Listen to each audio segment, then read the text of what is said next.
Well, how lovely is this? I mean, I've known Justin for more years than we care to remember, haven't we? Yes. Yeah. In a word. So the one thing I would start off with is that I love audience measurement. Why would I have done 30 plus years in measurement? So I'm absolutely delighted to be interviewing Justin. Obviously, I've been at Root for the last 3 years. I'm about to move to the IPA, and the one thing I would say is to keep in your mind that we're measuring people. It's people that buy products. It's people that consume content. It's people. And I can't say that enough, really. So I'm going to ask Justin some questions as we go along. I did read his brief to me, and I was like, I'm not quite sure I understand it all. But so I'm hoping that he'll explain. Hopefully by the end of this, you'll be a bit... I'll explain. Yeah, you'll explain to me. Yeah. So I think the first question that we've got is, it's worthwhile reflecting on... So there's lots of acronyms in industry, isn't there? SVOD, BVOD, whatever. So but actually, what are the industry expectations from audience measurement in supporting the buying and selling of audiences? Where does Barb come into this? So what we use at Barb, we talk about this thing called the media measurement loop, and I know we've seen lots of different variants of this. I love this, by the way. Thank you. We've probably seen lots of variants of this over the years, but what we look at here is there are 4 kind of key parts to the process of planning and buying and accounting for the investment that advertisers make in advertising, starting with getting insight into the viewers in our case, working out channel allocations, moving on to implementation, on to delivery, what was actually delivered, and then on to outcomes and effectiveness. And the whole idea of a loop is that it's some kind of virtuous circle where the outcomes and effectiveness naturally feed into insight and channel allocations for the next campaign. And in terms of where audience measurement supports this loop, we kind of, broadly speaking, broken down 3 different data types. So first of all, in yellow, we've got kind of commercially available data. So things like TGI, which is used extensively at the insight and channel allocations phase. You've got sales data, NMM models. That's the yellow boxes. The blue boxes are what we call proprietary data from market players. So it's either the media owners and the platforms, or it's the agency holding companies. And then in kind of orange and red, you've got joint industry and trade body initiatives. So IPA touchpoints, which will be, I think, one of your new responsibilities. That's been around for over 20 years, supporting the insight and channel allocation phase. We know Origin, and we're going to be hearing from them immediately after this, so I won't say too much. I'll leave them to talk. Now, Barb and the other joint industry sources, we kind of provide our inputs at all the different stages of the process. And just to, this is the last slide, which I'll leave on because I think it'll help us as we go through this conversation. This is how Barb in particular informs the measurement loop. And so the pale orange boxes are kind of logistically how we get data to the people who need it. But importantly, at the top left, we're providing viewer insights in terms of what people are choosing to watch, how long they're choosing to watch it for, what device they're choosing to watch it on. We've got the Advanced Campaign Hub, which I know we'll talk about in a bit more, which supports both channel allocations and the implementation phase. And then we have CFlight delivering post-campaign delivery. And importantly, we're delivering campaign exposure metrics into the accountability, the outcomes phase. So that's kind of how we see the... I think that's really important from a measurement perspective, is to think about stuff that goes from the inputs to the outcomes, because I think that's one of the things that I think, certainly from a personal perspective, the industry has got confused about, that actually it's one simple solution. It's not, is it? No. No. No. And actually how people consume content across different platforms is quite, configured, what the word is, but I think, so thinking about that in those terms, let's think about SVOD. How are you thinking about that in terms of Barb reporting? So the dilemma we had going back about 8 or 9 years is that for all the established joint industry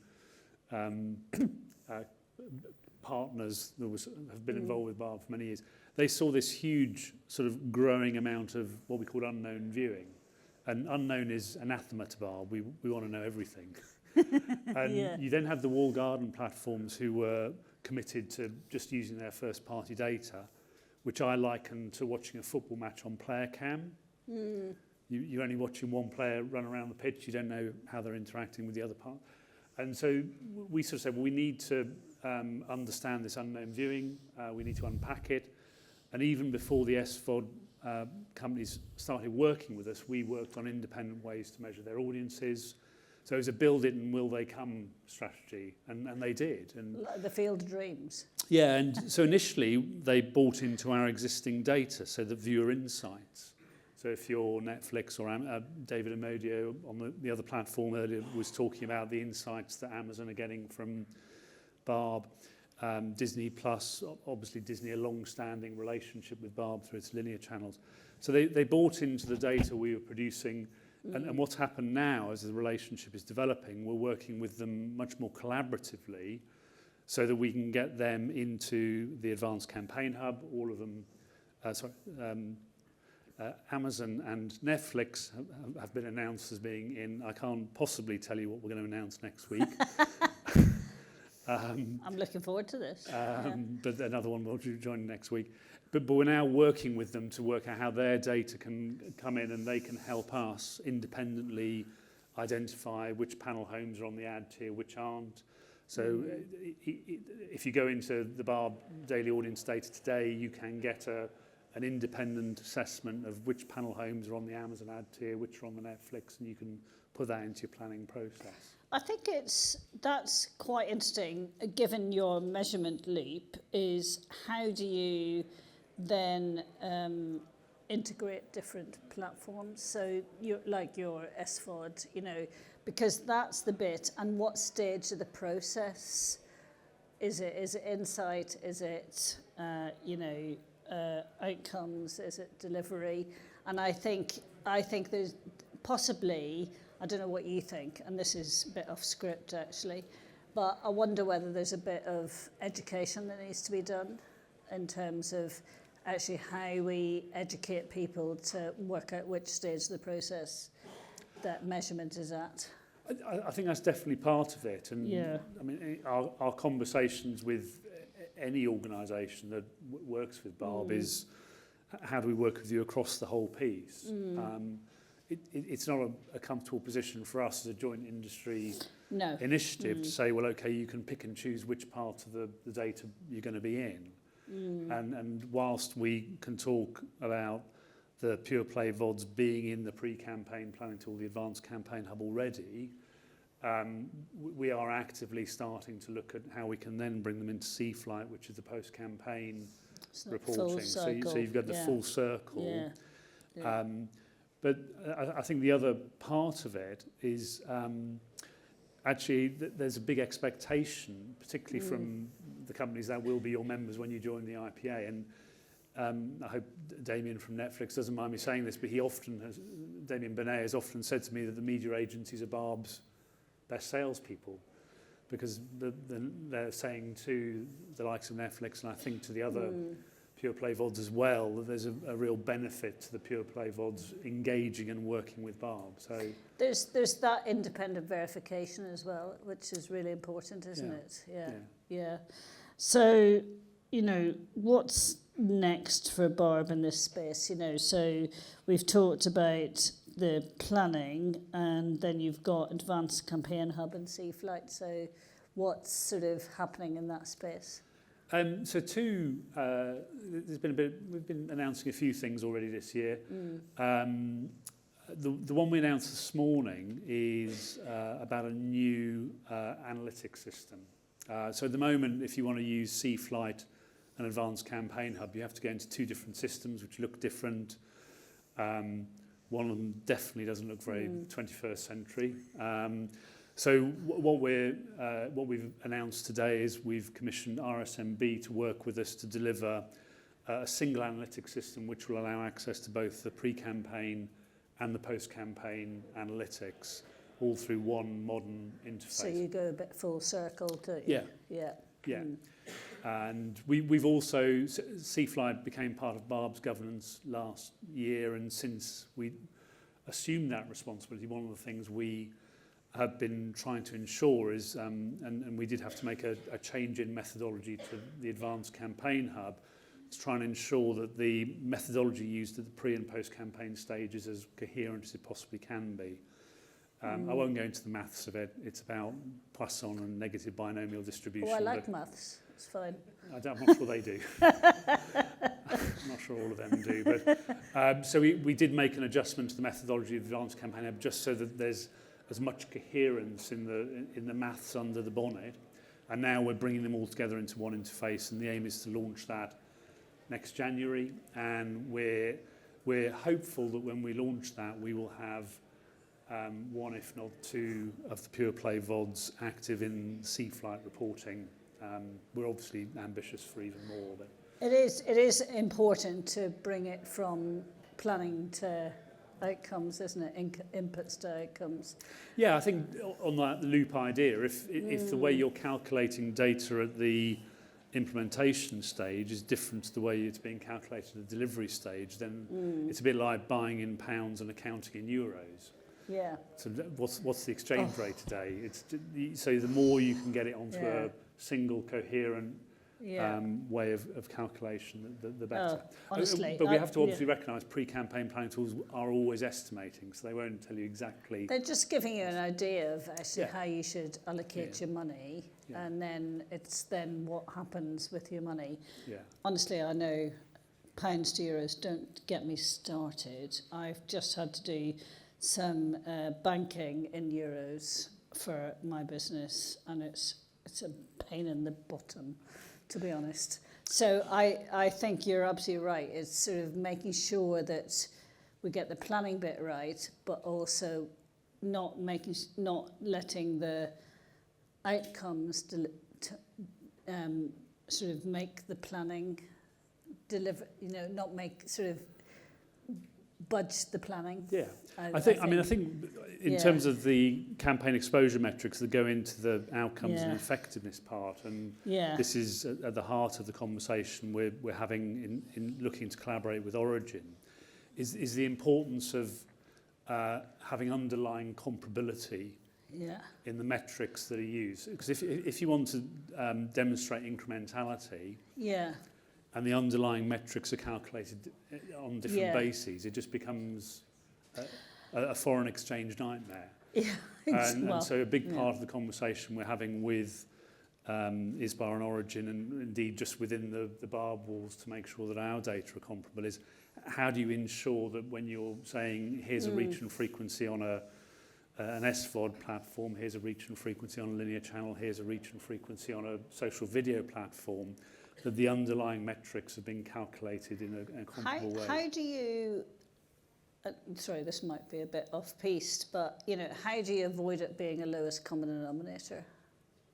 Well, I think there is, if you go to the WFA framework, which is always a useful starting point, they talk about the need for consistent audience building blocks based on jointly industry agreed standards. Now, there's one in the international world jointly industry agreed standard for cross-media video measurement, which is the MRC cross-media standard. Now, they've set a minimum viewability threshold of at least 2 seconds, 100% pixels in view, and then they go up from there, and they talk about the importance of duration weighting, and so we think the MRC cross-media standard is a good thing to work to, and our position is that we're very happy for our data to be put alongside that.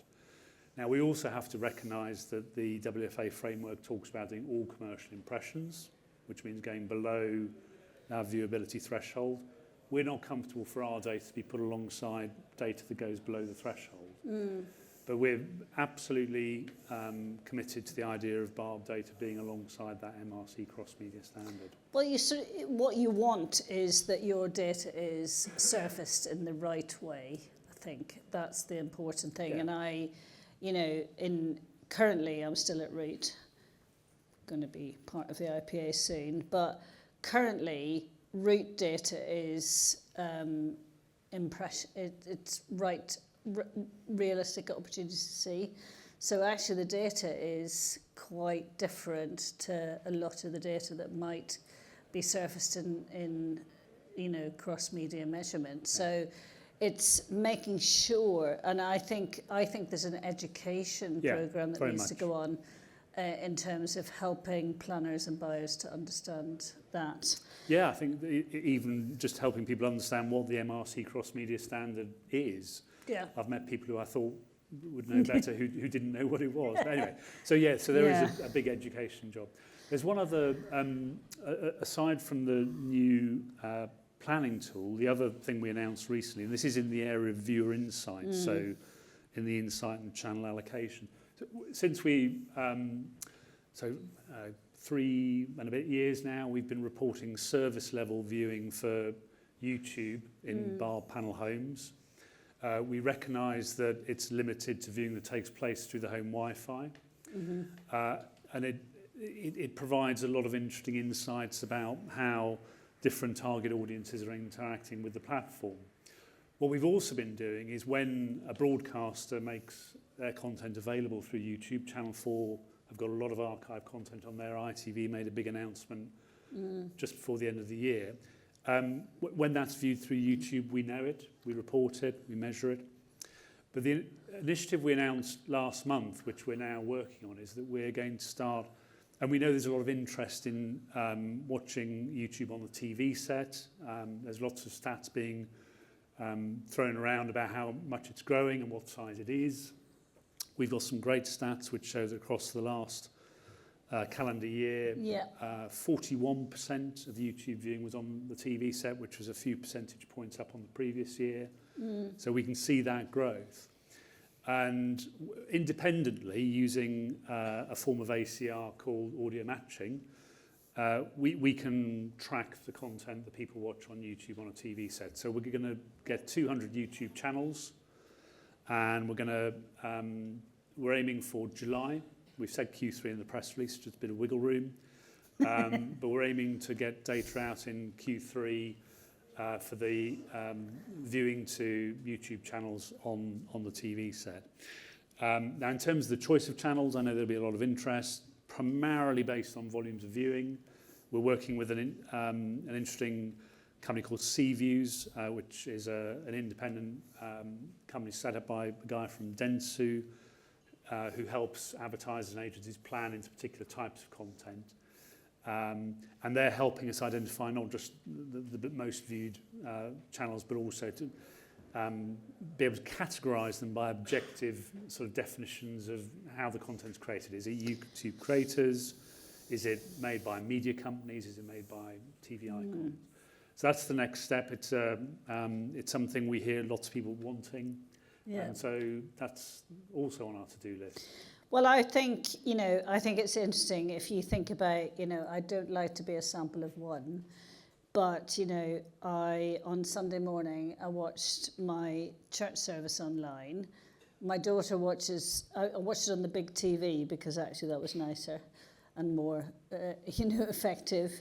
But my daughter watches lots of YouTube on her computer. So it's the differentiation between content platform that I think is quite interesting. So Justin and I could talk forever about all of this. So, but do you understand it a bit more now? What? Do you understand it a bit more now?